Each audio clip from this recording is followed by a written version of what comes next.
For the GUI group, Mr. Wallace.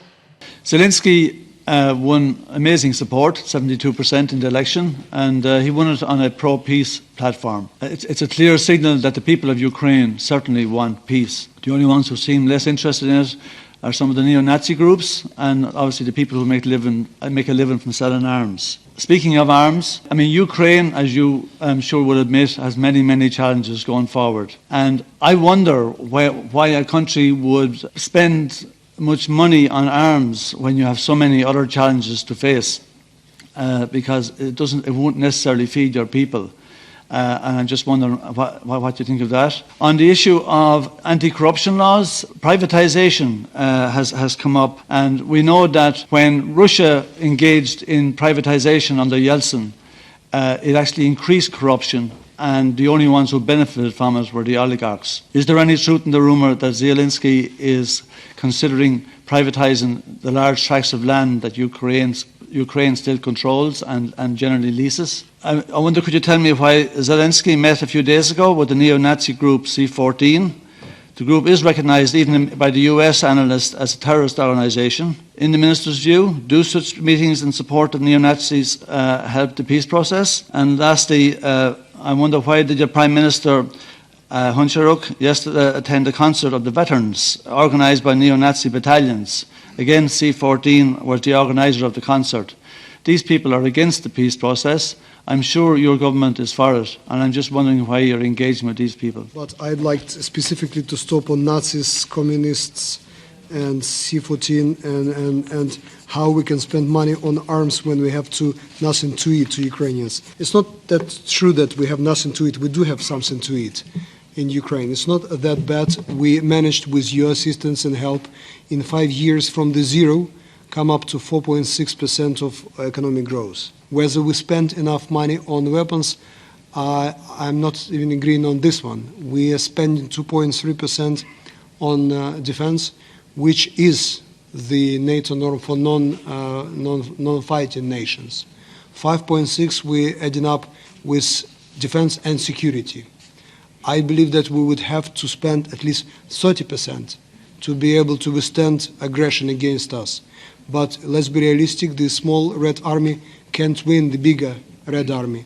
So in order to defend ourselves effectively, we have to have effective and different armed forces, Navy and Air Forces. As of now, we have just one ship left in our Navy. Everything else was taken by Russians. Whether we are a neo-Nazi nation, and it is very difficult to accuse Jew from south of Ukraine, which Mr. Zelensky is, to be neo-Nazi. At some point, we had the only nation, we've been only nation in the world which had prime minister and president Jews at the same time. I don't believe that people can, even in their mind, allow to be Nazis and the rest.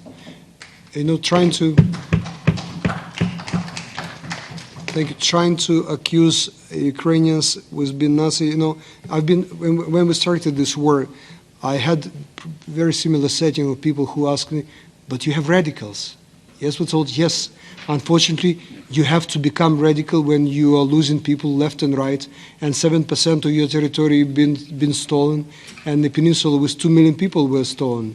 I have to assure you that Ukrainians will get back again as soon as we have peace on our land, and we'll get back to our usual semi-sleeping state, boring nation, agricultural one, but it's not foreseen yet.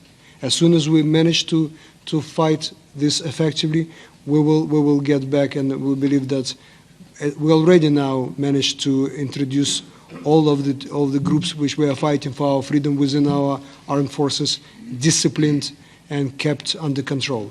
So this is not big problem. When Prime Minister is meeting with any groups which are coming to tell us that what they call right now, and if you've seen the media today, there are groups protesting in great numbers in Ukrainian streets. So we are trying to meet with all veterans, all the people who came and lost their friends at the war, who are coming and telling us that Steinmeier's formula is simply a capitulation. Land privatization. I'm not going to tell you that I have full knowledge of the land reform. Last time I asked Prime Minister, he mentioned a couple of dozens of different formats of how we privatize Ukrainian land. What we know for sure that there are just a very limited number of nations in the world which are not allowing the land in the private ownership. And having this land in our hands, being biggest by territory in Europe, and having this fertile land, we just can't, not use this wealth which we have. And we believe that this is the biggest driver of Ukraine's economy right now. So the plans, as of now, the plans are that we will limit the sale of land only to Ukrainian nationals. With some exceptions, we are thinking of how we can invite the foreign investors, how can we make them interested in Ukrainian land, what sort of, how much land you can accumulate in one owner's hands. What I have to tell you, just to remind you that the law on Ukraine's private ownership of land was adopted 11 years ago. Since then, each and every year, our parliament was sort of re-putting the moratorium of this. We are eager to take off this moratorium and allow this new instrument of Ukrainian development and free land ownership into our financial system.